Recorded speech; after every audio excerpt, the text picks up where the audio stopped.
थी कभी तब से चली आ रही है ये।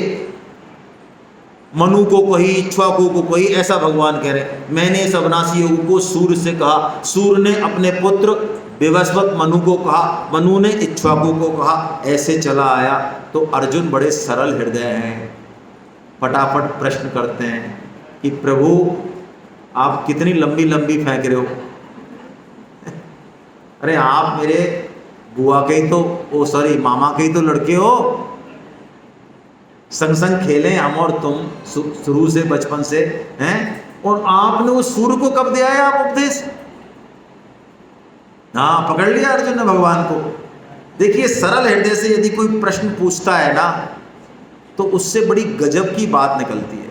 सरल हृदय से कुतर्क करेंगे तो फायदा नहीं होता किसी का। तो भगवान ने देखिए 5 श्लोक बोले इस प्रश्न के उत्तर में। भगवान ने अपना स्वरूप बताया कि वास्तव में अर्जुन तू जो समझ रहा है ना कि मैं तेरा सखा हूं और ये हूं, मैं ये ही नहीं हूं, मैं ये तो हूं ही, अरे मैं कुछ और ही भी हूं, तू समझ। तो ये 5 श्लोक है ना, ये बड़े दिव्य श्लोक कहते हैं इनको गीता के। आप कुछ और करें ना करें, ये 5 श्लोकों को रट लें और इनको डेली बोले। 3 तो ये रहे और 2 ये रहे, 4.6 से 4.10 तक। परम श्रद्धेय स्वामी जी महाराज ने कहा यदि कोई इन 5 श्लोकों को डेली बोलेगा तो उसका पतन नहीं होगा, वो मनुष्य योनि में तो आएगा ही। ऐसे नहीं कि वो सांप बिच्छू गधा घोड़ा बन जाए। ये वचन है भाई संत का। तो आइए आज शुरुआत कर देते हैं। आज 5 श्लोक बोल लेते हैं, फिर धीरे धीरे याद हो जाएंगे। तो कभी भी बोल लें आप। कोई आदमी आपको ऑफिस में बोर कर रहा हो तो उसकी बात हाँ वो करते रहें, श्लोक बोलते रहें 5। चलिए।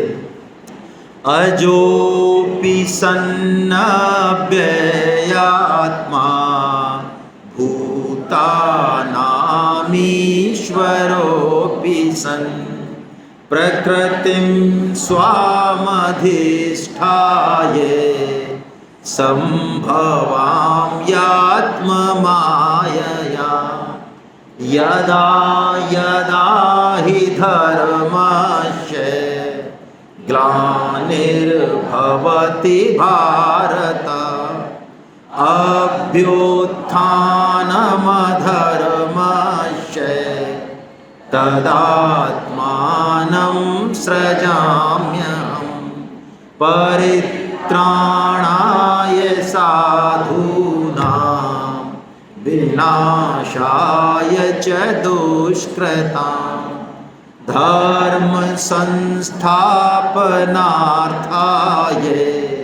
संभवामि युगे युगे जन्म कर्म च मे दिव्य मेवं यो वेत्ति तत्त्वतः त्यक्त्वा देहं पुनर्जन्म नैति मामेति सोऽर्जुन वीतराग भय क्रोध मन्मया मामुपाश्रिता बहवो ज्ञान तपसा पूता मदभावमागता। ये 5 श्लोक हम हमेशा बोलें। क्या कह रहे हैं भगवान? भगवान कह रहे हैं अर्जुन, तुम्हारा जैसे जन्म होता है ना जीव का अपने कर्मों के फलस्वरूप अलग अलग योनियों में जाना, ऐसे मेरा जन्म नहीं होता। मैं तो अपनी इच्छा से प्रकट होता हूँ। क्यों होते हो? अरे तुमको शिक्षा देने के लिए, जिससे कि तुम मेरा भजन कर सको। भाई जेल में 3 तरह के लोग होते हैं। एक तो जेलर, वो होते हैं कैदी। वो कैसे जाते हैं जेल में? कोई कर्म करते हैं तभी जाते हैं। और जेलर, और एक होता है मजिस्ट्रेट। मजिस्ट्रेट तो इंस्पेक्शन पे जाता है। तो भगवान मजिस्ट्रेट है, रात को 12 बजे भी जेल में जाना चाहे जा सकते हैं। हम नहीं जा सकते? हम जा सकते हैं जेल में 12 बजे? नहीं, हमारे लिए टाइम है। तो भगवान कह रहे हैं मैं प्रकट होता हूँ। क्यों? भगवान कह रहे हैं जन्म कर्म च मे दिव्या। मेरी जो जन्म की कहानियाँ हैं ना और मैं जो करता हूँ वो जो कहानियाँ हैं वो ऐसे नहीं है जैसे तुम्हारी कहानियां, ये दिव्य है। ओहो क्या बात है, क्या मतलब दिव्य? अरे इनको सुनने मात्र से तेरे अंदर की कामना नष्ट हो जाएगी। भगवान के जन्म और कर्मों के बारे में सुनने और सुनाने मात्र से जो काम जब तक यज्ञ से नहीं होता, वो काम मात्र श्रवण और कीर्तन से हो जाता है। यही तो मजा है कि कलयुग का। कलयुग में नियम तो कलयुग के लगते है ना, बहुत छोटे से। सतयुग में तो बहुत 1 लाख साल तपस्या करी तब काम होगा। कलयुग में तो हमारे पास समय कितना बचा है, 10-5 साल बचे हैं मुश्किल से। यही ठीक करने, इनसे ही काम हो जाएगा। भगवान कह रहे हैं फिर वो कहीं नहीं जाएगा। त्यक्त्वा देहम पुनर्जन्मा नैति मामेति सो अर्जुना, वो मुझे ही प्राप्त। तो हमको क्या करना चाहिए? भगवान की ही बात करनी चाहिए, घर में भी और जहाँ मौका लगे। किताब पढ़ें, रामायण पढ़ें, मानस पढ़ें, गीता पढ़ें, चर्चा करें, ऐसे लोगों के साथ रहें जहाँ स्वतः ही चर्चा हो भगवान की। इसलिए तो पहले करते थे राम राम राम राम राम राम, नाम रखते थे राम प्रसाद, है ना। अब क्या रखते हैं बताइए आपको? और भगवान ने कहा ऐसा नहीं है, बहुत से लोग आए फिर भी। अब भगवान देखिए कितनी बढ़िया बात कह रहे हैं, फिर भी लोग मेरा भजन नहीं करते। और किनका भजन करते हैं? देवी देवताओं का। क्यों करते हैं? कोई न कोई फल चाहिए। हाँ, फल की कामना से भगवान कह रहे हैं कर्मों की सिद्धि यानी फल चाहने वाले लोग देवताओं की उपासना करते। क्यों? देवताओं की उपासना आप ठीक से करोगे, देवता वो फल दे देंगे, चाहे उस फल को देने के बाद हमारा नुकसान हो चाहे फायदा हो। लेकिन भगवान हमें वही फल देंगे जिससे कि हमारा कल्याण। हमें लगेगा तो सही, बच्चे को लगता तो यार मेरे को इस मैया ने ये इतनी बढ़िया आग है, ऐसी जल रही है, ऐसी जिंदगी में चीज़ नहीं देखी मैंने, इसको पकड़ने क्यों नहीं दे रही है मैया। ऐसी हमें लगता है कि हमको संसार में ये चीज़ हमें क्यों नहीं दे रहे भगवान, देना चाहिए, नहीं दे रहे तो हमारा भला है उसमें। लेकिन देवता दे देते क्योंकि देवता हमारे कल्याण के बारे में नहीं सोचते। अब भगवान ने कर्म योग को आगे बढ़ाने के लिए यज्ञों के बारे में बताया। और सबसे पहला 12 यज्ञ हैं, हम एक यज्ञ लेंगे बस, भोजन यज्ञ, है ना। क्योंकि और हम करें चाहे नहीं करें, भोजन तो हम सब करते हैं। तो भोजन करने से पहले यदि ये मंत्र बोल देंगे और भगवान का स्मरण कर लेंगे, मंत्र बोलेंगे तो स्मरण आएगा, तो वो भोजन भी क्या हो जाएगा? भजन हो जाएगा। यही मजा है भाई। कलयुग में हमारी सामर्थ्य बहुत कम है, इसलिए भगवान ने हमारे लिए जो क्वेश्चन पेपर भेजा है ना, वो बहुत सरल भेज रखा है। हाँ, बस भोजन से पहले मंत्र बोल दे तो भजन हो गया, ऐसा ही है क्वेश्चन पेपर हमारा। तो बोलो, ब्रह्मार्पणम ब्रह्महविर ब्रह्माग्नो ब्रह्माणाहुतम ब्रह्मेव तेन गंतव्यम ब्रह्म कर्म समाधिना। आप हिंदी अर्थ मत पढ़ो, मैं समझाता हूँ शॉर्ट में।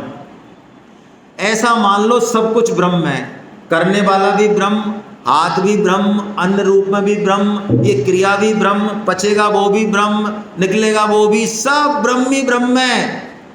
जिस दिन ये भाव आ गया कि इस अन्न में ब्रह्म ही तो है, भगवान खुद ही घोषणा कर चुके हैं, तो इस भोजन को कर रहे हैं हम, तो देखिए आहा भगवान हमारी तृप्ति कर रहे हैं। जल पी रहे हैं, भगवान गले में कैसे बढ़िया ठंडा शीतल जल है या गर्म जल है, जो भी है, तो बस हर चीज़ में भगवान का स्मरण हो जाए, ऐसा भगवान ने कहा। ऐसे भगवान ने 12 यज्ञ बताए। और फिर भगवान ने कहा, अर्जुन यदि तू ज्ञान यज्ञ करना चाहे, कई लोग होते हैं वो कहते हैं हम ये द्रव्य यज्ञ तो नहीं करते भाई, है ना, हम थोड़े से ऊंची क्लास वाले हैं, तो भगवान ने कहा तू ज्ञान यज्ञ कर, बात तो तेरी बढ़िया है, लेकिन ज्ञान यज्ञ के लिए तेरे को गुरु की जरूरत पड़ेगी, अकेला नहीं होगा ज्ञान यज्ञ। और गुरु कैसे मिले, ये बहुत बड़ा झंझट है, क्योंकि आजकल गुरु के चक्कर में गुरु घंटाल ज़्यादा मिलते हैं। तिलक छापे तो लगा लेंगे, हमने भी लगा रखे, लेकिन उनके पास खुद के पास ही सामान नहीं है, वो देंगे क्या? तो भगवान ने 3 चीजें बताई। देखिए, यदि ज्ञान का पहले तो सदगुरु मिले, सदगुरु भी आराम से ज्ञान देता नहीं है, पात्रता पे देता है। कभी भी अच्छा किसान जो बीज है अच्छा वो ऐसे ही नहीं बो देता है, पहले वो निराई गुड़ाई करेगा, अच्छे से जमीन को तैयार करेगा, जमीन तैयार होगी तो ही डालेगा। जमीन तैयार नहीं है तो क्या है, कितना ही अच्छा बीज हो बेकार है। ज्ञान में ये बात है। तो वो तैयारी कैसे करें हम निराई गुड़ाई, तो निराई गुड़ाई के 3 तरीके बताए भगवान ने। 3 चीजें याद रखें, कहीं से भी, शास्त्र से भी, माता पिता से भी, बड़ों से भी, किसी से भी ज्ञान प्राप्त करना है ना, काम की बात है सबके पास। आपको लगता है नहीं है, उनके पास है। और आप यदि ये 3 काम करेंगे तो भगवान प्रकट होकर उनके हृदय में से दिलवा देंगे आपको, नहीं होगी तो भी। कौन कौन से काम है? सबसे पहले प्रणिपातेन तद्विद्धि प्रणिपातेन। प्रणिपात का मतलब जिससे ज्ञान लेना है उसके सामने सरेंडर हो जाओ भाई। प्रणिपात का मतलब गिरना, ऐसे गिरना, पात जैसे पत्ता गिरता है। अब प्रभु आप ही हो, जो कुछ हो हमारे, अब संशय नहीं करें। भगवान के आगे यदि विश्वास हो गया, दृढ़ विश्वास, तो भगवान भी ज्ञान देते हैं, सीधे भी देते हैं। तो सबसे पहली क्या बताई? प्रणिपात। दूसरी चीज क्या बताई? परिप्रश्नेन। प्रश्नेन नहीं कहा, क्या कहा? परिप्रश्नेन। परिप्रश्नेन क्या है? देखिए, जो बात बताई जा रही है, जैसे गीता में कोई बात बता रहे हैं भगवान, उस पर थोड़ा सा चलने की कोशिश करें। और चलते हुए कोई प्रश्न आएगा, संशय आएगा, वो परिप्रश्न है। और चलना फिरना तो कुछ है नहीं। और बैठे बैठे अच्छा तो आपने ये श्लोक में ये बोला तो इसका क्या मतलब है, ऐसे प्रश्न ही प्रश्न चलते रहे, मतलब नहीं है ज़्यादा। ठीक है, उत्तर मिलेंगे, उन्नति नहीं होगी। परिप्रश्न है। तीसरा सबसे इंपॉर्टेंट, सेवया। सेवा। क्या सेवा? सेवा की परिभाषा गीता में अलग है। आज्ञा पालन सबसे बड़ी सेवा है। आज्ञा समुन सुसाहिब सेवा, जो प्रसाद जनु पावऊं मेवा। भरत जी समझ जाते हैं, इतना अंतर द्वंद्व चलता है, 5, 6 दिन, 7 दिन, बड़े बड़े पंडित जुड़ते हैं और भगवान अंत में कह देते हैं कि चल भरत, तेरी हाइट इतनी है, तेरा हृदय इतना है, जिस प्रण के लिए पिताजी ने प्राण त्याग दिए, चल मैं छोड़ता हूं वो प्रण। तू कह रहा है ना राज्य नहीं करना, राज्य नहीं करना, भगवान श्री राम राज्य करेंगे, चल हट, तू डिसीजन दे, तू जो डिसीजन देगा वो मैं करने को तैयार हूं, मैं प्रण भी तोड़ दूंगा। तब भरत जी को समझ में आता है कि मैं कितना गलत हूं। ओहो, मेरे स्वामी की हृदय की बात नहीं समझ रहा हूं। अरे मेरे को तो वो करना चाहिए जो मेरे स्वामी कह रहे हैं। यदि मेरे स्वामी ये राजी है कि मैं राज्य करूं तो मैं राज्य करता हूं। तब भरत कहते हैं कि प्रभु अब मैं समझ गया, लेकिन मेरे को राज्य करने के लिए कुछ अवलंबन तो दे दो। तब वो चरण पादुकाएं मानते हैं कि मैं यही मान लूंगा कि आप ही मेरे को आज्ञा दे रहे। तो सबसे बड़ी सेवा क्या हुई? आज्ञा पालन। हम माता पिता की सेवा करें लेकिन उनकी आज्ञा नहीं मानना चाहें ना, नहीं बैठेगा। और इस ज्ञान मार्ग में भगवान ने 3 बात और बताई। 3 तो ये बताई, 3 और बताई। श्रद्धावान लभते ज्ञानम, श्रद्धा होनी चाहिए।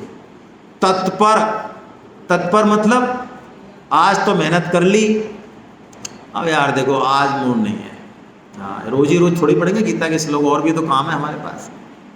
हाँ, कल लिया था प्रण हमने 5 श्लोक डेली पढ़ेंगे, लेकिन अब तो 5-7 दिन में एक साथ 25 पढ़ देंगे यार। तत्पर का मतलब है लगातार। 6वीं बात संयतेंद्रिया। संयतेंद्रिया मतलब देखो ज्ञान मार्ग में चलना चाहें हैं, और छोटी मोटी इंद्रियों के भोगों में हम अभी कुला मंडी खा रहे हैं, क्या लेना देना। इंद्रियों में कंट्रोल होना चाहिए, संयम होना चाहिए। कम से कम इस पे तो संयम हो। इस पे, किस पे? हाँ, सबसे बड़ी इंद्रिय कहा है इसको, रसन इंद्रिय को। यदि ये कंट्रोल में हो गई, आपको ये सनातन धर्म का साइंस पता नहीं है, नासा के वैज्ञानिक चकित हैं। हमारे शास्त्रों में स्पष्ट लिखा हुआ है जननेंद्रिय को यदि कंट्रोल करना है जो सबसे बड़ा दुश्मन है काम, हमारा कामना, सेक्सुअल प्लेजर, यदि उसको कंट्रोल करना है तो उसकी नस यहां से है, वाह। यदि आपने ये कंट्रोल कर दिया तो आप जनेंद्री कंट्रोल हो जाएगी। लेकिन ये रबड़ी आई तो ठीक है, तुम्हारे हिस्से की मिल गई, लेकिन घूम फिर के वहीं फ्रिज के आसपास, रसोई के आसपास ही घूम रहे हैं। कैसे करके यार कोई दूसरे का हिस्सा भी मिल जाए, और बातें ज्ञानियों की चल रही हैं। क्या है ये? संयतेंद्रिया। एक साड़ी ढंग की नहीं आई, एक कम मिल गई, उसी में 6 घंटे खराब कर रहे हैं, फोनों पे बता रहे हैं हमने तो ऐसा किया और हमारे साथ ऐसा हुआ। क्या कर रहे हैं ये? थोड़ा संयम इंद्रियों पे। बातें तो ज्ञान की, कचरा पट्टी नीचे चल रही है, नहीं मिलेगा, भगवान ने कहा। और भगवान ने अंतिम आदेश दिया, कमांड दिया एकदम, अर्जुन इसलिए तू इस ज्ञान रूपी तलवार से अज्ञान का छेदन कर दे, खत्म कर दे तेरे संशयों को और अज्ञान को, और खड़ा हो जा, युद्ध कर। योगम आतिष्ठोत्तिष्ठ भारत, स्पष्ट आज्ञा दे दी भगवान ने। खड़ा हो, उत्तिष्ठ, खड़ा हो जा और तेरा काम कर, कर्तव्य कर्म कर जो तुझे करना है। मानो हम सबको कह रहे हैं कि हम अपने कर्तव्य कर्म को पहचाने और लगे उसमें।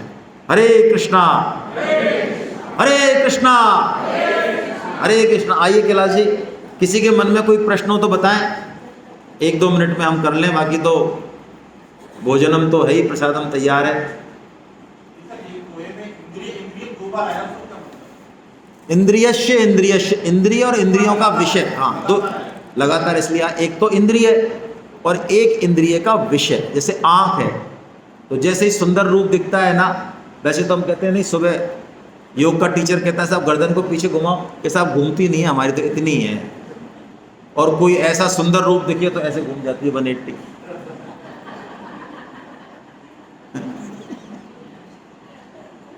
ये इंद्रिय और इंद्रियों का विषय। तो ये रूप तो हो गया विषय, और ये हो गई आंख। ऐसे 5 इंद्रियों के 5 विषय हैं, हर इंद्रिय अपने विषय में भागती है, ये मतलब है। देखिए ये हमारे पास श्रीमद् भागवतम जो है ना, पूरा भागवतम तो 18,000 श्लोकों का है, हम नहीं पढ़ पाते, लेकिन इसको बहुत शॉर्ट रूप में और बहुत मक्खन निकाल के दे रखा है। किसने? परम श्रद्धेय अनिरुद्ध प्रभु जी महाराज ने। नाम सुना हो तो, जो नाम निष्ठ हैं, जो कि 6 लाख नाम जप करते हैं। और इस किताब की कॉस्ट ही कॉस्ट 400 रुपये। आप क्वालिटी देखेंगे तो पता लग जाएगा भी हाथ में लेंगे तो। लेकिन ये किताब आपको यहाँ पे मात्र 100 रुपये में उपलब्ध कराई जा रही है। मात्र 20 किताब है, जिसको चाहिए वो कैलाश जी से ले लें।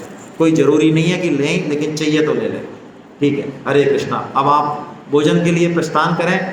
किसी के मन में कोई प्रश्न नहीं होने तो बाद में कर लेंगे, बाद में कर लेंगे। चलिए भोजनम, और हम आते हैं 40 मिनट में। हरे कृष्णा हरे कृष्णा हरे कृष्णा।